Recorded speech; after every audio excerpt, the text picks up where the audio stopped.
Hey everyone, I'm back, and today we're going to be talking about The Irishman, directed by Martin Scorsese. This movie stars Robert De Niro, Al Pacino, and Joe Pesci, and this movie came out in 2019, and it's on Netflix currently still.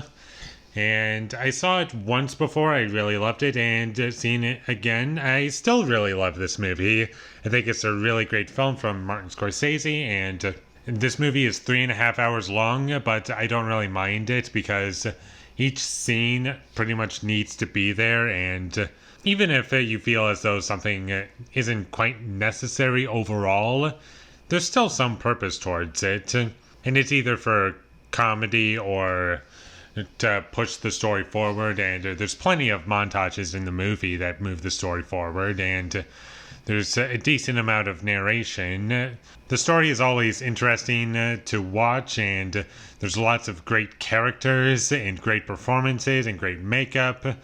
And I believe they did CGI to make some of the actors look younger along with makeup, I believe. I could be wrong. I might be thinking about something else, but I believe that's how everything was done. And it was very convincing from a visual standpoint. And the way characters moved, they also moved as if they were the age in which they looked, for the most part. There was one scene that kind of distracted me. I'll get into it when I talk about my problems with this movie, but for the most part it worked. I'm going to talk about the performances now, and Robert De Niro is really great in this movie, and just the way he performs his character, he kind of has a stutter, and he is his character's kind of shy, but he can also be very intense and like kill people when he needs to.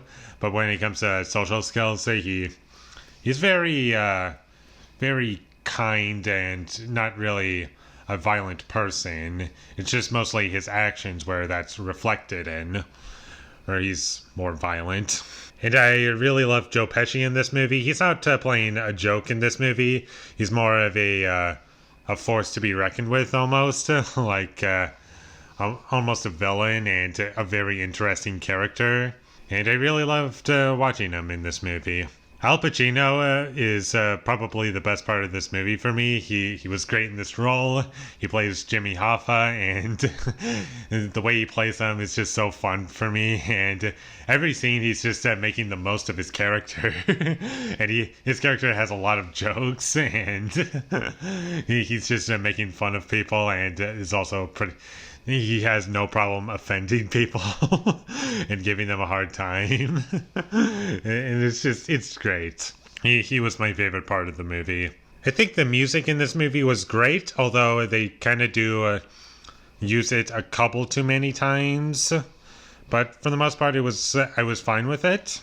And going into my issues, the only thing that I had a problem with when it came to the physical performances was when Robert De Niro is beating the crap out of one guy who's in a store, and it just the way he was kicking this other guy, it just didn't look great. He didn't look like a 40-something-year-old or whatever.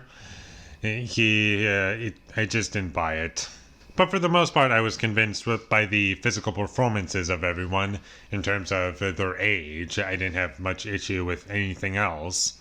And one last issue that I kind of have with the movie, it's not a big issue, but I do feel as though the relationship between our main character and his daughters was a little underdeveloped.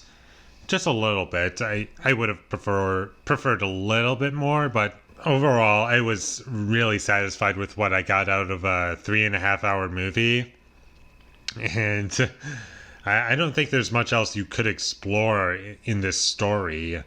And every scene moves the story forward, and they're entertaining to watch. And there's so many great scenes in this movie. And there's really great and interesting characters with great performances, great makeup. And it's a really entertaining movie to watch, and I would highly recommend it. And I'm going to give The Irishman a 9 out of 10. Thank you for watching my videos as always. If you enjoyed this review, be sure to leave a like and comment down below what you thought of The Irishman down below. And my social media links, they will all be in the description down below, so follow me there. And last but not least, subscribe to be a part of Foley Nation. And I'll see you when I get my next review up, and that's going to be for First Blood. So look forward to that. But until I get that up, thank you for watching and have a great day.